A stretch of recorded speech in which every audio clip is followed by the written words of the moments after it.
স্ত্রীর মহারানার টাকা অবশ্যই আদায় করবেন, স্ত্রীদের প্রতি ভালো ব্যবহার করবেন, তাদেরকে অসম্মান অথবা অমর্যাদা করবেন না। অধিকার কিন্তু সমান। অধিকার কি? বিয়ে করেছেন বলে আপনি কিন্তু নবাবজাদা নসরুল্লাহ খানের ভাইপো হয়ে যান নাই। আপনার স্ত্রী আপনার সাথে সমান অধিকার রয়েছে।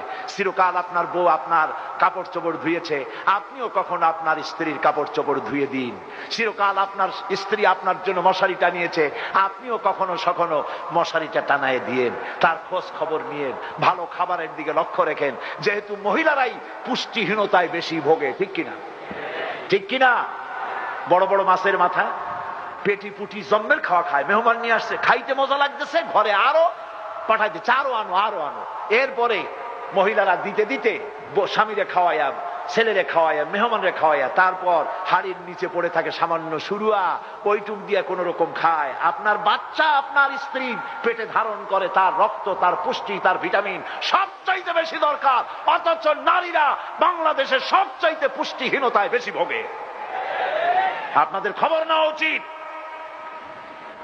স্ত্রীর খাদ্য খাবারের প্রতি লক্ষ্য রাখা উচিত। রাসূলুল্লাহর স্ত্রী হযরত আয়েশা বলেছেন, আমাদের ঘরে দৌলত ছিল না, কিন্তু ঘরটা মোহব্বত দিয়ে ভর্তি ছিল। সুবহানাল্লাহ।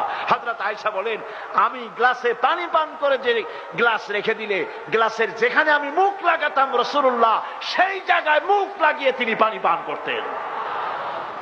স্ত্রীদের তিনি ভালোবাসতেন। রাসূলুল্লাহ বলেছেন, তিনটা জিনিস আমি পছন্দ করি, নামাজ, সুগন্ধ আর স্ত্রী। সুতরাং স্ত্রীর সাথে ভালোবাসা করুন। পরের মেয়ে লোকদের সঙ্গে ভালোবাসা করলে, কুনজরে তাকালে আমলনামায় জিনার গুনাহ হবে। আর নিজের স্ত্রীকে ভালোবেসে স্বামী স্ত্রী উভয় যখন পরস্পরের হস্ত ধারণ করবে, উভয়ের সগীরা গুনাহ আল্লাহ মাফ করে দেবে। স্বামী স্ত্রীর মধ্যে মহব্বত যে সংসারে আছে, এই সংসারে এসি না থাকুক, ডিসি না থাকুক, ফ্রিজ না থাকুক, কিছু না থাকুক, ঘরটা জান্নাতের টুকরা। আর যেই ঘরের ভিতরে স্বামী স্ত্রীর মধ্যে মিল নাই, মহব্বত নাই, দুইজন দুই দিকে, একজনে কয় 300 আর একজনে কয় 697।